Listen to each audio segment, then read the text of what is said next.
Magandang hapon mga kabay. So meron po akong estimate dito. Dapat warranty po ito mga kabay. Kasi nabili niya po ito noong June. Ayan, June 30, 2023. So dapat pasok pa siya sa 1 year. Ang problema mga kabay, binuksan po nila dito sa bandang ulo. Ayan po. Yan. Yan. Lagi po namin sinasabi dito pag may bumibili, pag release po ng unit, ang pinapayagan lang buksan sa warranty is yung dito sa may bandang puwit.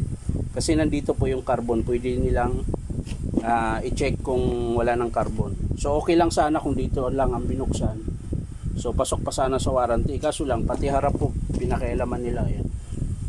Binuksan nila dito.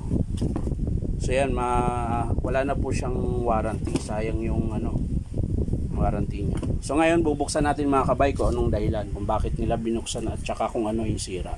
So tara mga kabay, samahan niyo po ako. So yan na mga kabay, nabuksan ko na po yung screw. Ayan. Ayan, wala na pong carbon mga kabay. Tsaka kinulikot talaga nila mga kabay. Oh. Kinalas po nila. Ayan. Kabila. So titingnan natin yung loob.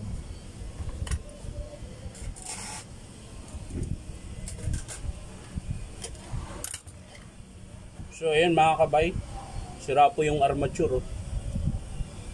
Tuklap po. So check natin yung field coil mga kabay kung okay pa. So ayan, okay pa naman mga kabay.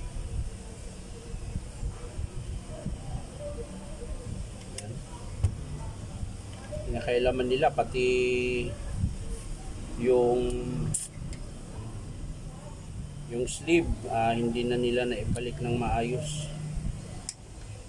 Napitpit po yung sleeve. Ayan po, pinilit nilang pinasa kahit hindi nakapasok sa bearing.